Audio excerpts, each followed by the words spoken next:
Hello বচ্চো, welcome to Biohack NEET প্রস্তুতির জন্য বাংলা ইউটিউব চ্যানেল। নিট 2025 সালের কাউন্সিলিং শেষ হয়ে গেছে। এখন যেটা বাকি রয়েছে সেটা হচ্ছে সিকিউরিটি অ্যামাউন্ট তোমাদের যেটা জমা দেওয়া রয়েছে সেটা রিফান্ডের পালা। অনেক স্টুডেন্ট, অনেক গার্জেন জিজ্ঞেস করছে যে স্যার রিফান্ড কবে পাওয়া যাবে। তো তাদের জন্য খুশির খবর, এমসিসি নিট 2025 সালের যে রিফান্ড সেটা মানে রিফান্ড যে প্রসেস সেটা কিন্তু স্টার্ট করে দিয়েছে এবং অনেকের রিফান্ড এসেও গেছে। তো আমাদের ওয়েস্ট বেঙ্গল বা অন্যান্য যে স্টেট তাদের ক্ষেত্রে এই এমসিসি রিফান্ড প্রসেসের পর তারাও কিন্তু রিফান্ড পেয়ে যাবে। তবে রিফান্ড কিন্তু সবাই পাবে না। যাদের ধরো কাউন্সেলিংয়ে কোনো প্রবলেম হয়নি, নির্দিষ্ট টাইমে তোমাদের ধরো যাদের সিট স্যারেন্ডার করতে বলেছিল তারা সেই টাইমে সিট স্যারেন্ডার করেছো, অথবা যারা ধরো স্ট্রে ভ্যাকেন্সি রাউন্ডে কলেজ যেটা পেয়েছো সেটাই নিয়েছো, তারাই কিন্তু তোমার এই রিফান্ডটা পাবে। যারা ধরো সিট থার্ড রাউন্ডের শেষে তোমরা সিট ছেড়ে দিয়েছো, অথবা স্ট্রে ভ্যাকেন্সি রাউন্ডের ক্ষেত্রে তোমরা কলেজ পেয়েও নাওনি বা রিপোর্ট করনি, তাদের ক্ষেত্রে কিন্তু তোমরা এই সিকিউরিটি অ্যামাউন্ট ফেরত পাবে না। তো এমসিসি অলরেডি স্টার্ট করে দিয়েছে রিফান্ড দেওয়া।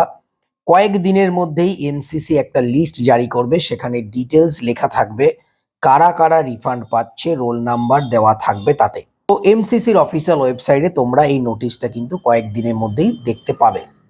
আমাদের ওয়েস্ট বেঙ্গলের ক্ষেত্রে তোমরা অ্যাপ্রক্স ধরে নাও যে জানুয়ারির একদম শেষ এবং ফেব্রুয়ারির মাঝামাঝি সময়ের মধ্যে তোমাদেরও রিফান্ড যে প্রসেস সেটা স্টার্ট হয়ে যাবে। এমসিসির ক্ষেত্রে তোমরা জানো যে 10,000 টাকা গভর্নমেন্টের ক্ষেত্রে এবং ডিমড এবং প্রাইভেট ইউনিভার্সিটির জন্য 2 লাখ টাকা যে সিকিউরিটি অ্যামাউন্ট জমা নেয় সেটা রিফান্ড কিন্তু স্টার্ট হয়েছে। এবং যে ক্যাটাগরি ক্যান্ডিডেট তাদের জন্য 5,000 টাকা। তো তোমরা প্রত্যেকেই তোমাদের যে সিকিউরিটি অ্যামাউন্ট সেটা ফেরত পেয়ে যাবে। আরেকটা জিনিস তোমাদের যেটা বলার, এবার কিন্তু নিট 2025 সালে যখন রেজিস্ট্রেশন হয়েছিল, ফর্ম ফিল আপ হয়েছিল, তখন আলাদা করে অ্যাকাউন্ট ডিটেলস নেওয়া হয়েছিল। তো আমরা প্রত্যেকেই ভেবেছিলাম যে অ্যাকাউন্ট ডিটেলস নেওয়া হচ্ছে, সেই অ্যাকাউন্টেই হয়তো রিফান্ড আসবে। অনেকেই রয়েছে যারা সাইবার ক্যাফে বা অন্য কোনো আত্মীয়র অ্যাকাউন্ট থেকে টাকা পেমেন্ট করে, কিন্তু ফর্ম ফিল আপের সময় তারা তাদের নিজেদের যে অ্যাকাউন্ট সেটা দিয়েছিল, তারা ভেবেছিল ওই অ্যাকাউন্টে আসবে। কিন্তু এখনো পর্যন্ত যতগুলো রিফান্ড স্টুডেন্টরা পেয়েছে তারা কিন্তু প্রত্যেকেই যে অ্যাকাউন্ট থেকে তারা টাকা পেমেন্ট করেছিল, সেটা নিজের অ্যাকাউন্ট হোক, কোনো রিলেটিভের হোক, সাইবার ক্যাফের হোক, সেই অ্যাকাউন্টেই কিন্তু টাকাটা ফেরত এসছে। তো জানি না ফালতু সেই অ্যাকাউন্টেই যদি টাকা দেবে তাহলে অ্যাকাউন্ট ডিটেলস নেয়ার কি মানে, এটা কিন্তু বোধগম্য হয় না এবং হবেও না। এদের কীর্তিকলাপ প্রত্যেকবার কিছু না কিছু এরা প্রবলেম করে। তো যে অ্যাকাউন্ট থেকে নেবে সে অ্যাকাউন্টেই যদি দেয় তাহলে নতুন করে অ্যাকাউন্ট ডিটেলস নেওয়ার কি দরকার ছিল।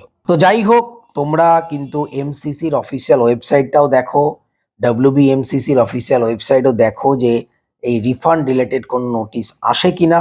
নোটিশ এলে আমি তো তোমাদের ভিডিও করে বলবোই, তাও তোমরাও খেয়াল রাখো, কারণ এমসিসির অফিসিয়াল ওয়েবসাইটে কয়েকদিনের মধ্যেই কিন্তু এই একটা লিস্ট তারা জারি করে দেবে। সেই লিস্টে যদি তোমাদের নাম না থাকে, তোমরা যদি প্রপার রিফান্ড পাওয়ার যোগ্য হও, তাও না পেয়ে থাকো, তাহলে তোমাদের এমসিসির সঙ্গে যোগাযোগ করতে হবে। অনেকে আছে যারা ক্রেডিট কার্ডে পেমেন্ট করেছো, তাদের ক্রেডিট কার্ডের কিন্তু রিফান্ডের ক্ষেত্রে প্রবলেম হয়। তো প্রয়োজনেই যখন রিফান্ড প্রসেস আসবে, তোমাদের লিস্টে যদি নাম না থাকে, অথবা ধরো লিস্টে নাম আছে তোমরা রিফান্ড পাচ্ছ না, সেটাও যদি হয়, তোমাদের ব্যাংকের সাথে এবং এমসিসির সাথে যোগাযোগ করতে হবে। তো যাই হোক, মোদ্দা কথা এটাই যে রিফান্ড প্রসেস সেটা কিন্তু শুরু হয়ে গেছে। অনেক স্টুডেন্ট তারা রিফান্ড পেয়েছে, এখনো যারা বাকি আছে তারা আস্তে আস্তে রিফান্ড পাবে। কেননা তোমরা একটা জিনিস বুঝতে পারছো যে কত স্টুডেন্ট তারা এই মানে রেজিস্ট্রেশন করেছে বা সিকিউরিটি অ্যামাউন্ট জমা দিয়েছে। তো প্রত্যেকের রিফান্ড তার একদিনে আসবে না, আস্তে আস্তে তোরা কিন্তু রিফান্ড পেয়ে যাবে। যেহেতু সরকারি প্রসেস, রিফান্ড তোমরা অবশ্যই পাবে। কিছুদিন দেরি হতে পারে কিন্তু প্রত্যেকেই তোমরা রিফান্ড পাবে। তো এই নিয়ে অযথা তোমরা কিন্তু প্যানিক করো না। আর আমাদের ওয়েস্ট বেঙ্গলের ক্ষেত্রে রিফান্ড পেতে হয়তো কিছুদিন দেরি লাগবে, এমসিসির পরে পাবে, কিন্তু পাবে। তো যাই হোক, সবাই খুব ভালো থেকো, মন দিয়ে পড়াশোনা করো, চ্যানেলটা সাবস্ক্রাইব রাখো, নোটিফিকেশন অন রাখো নিট রিলেটেড যাবতীয় লেটেস্ট ইনফরমেশনের জন্য। টাটা।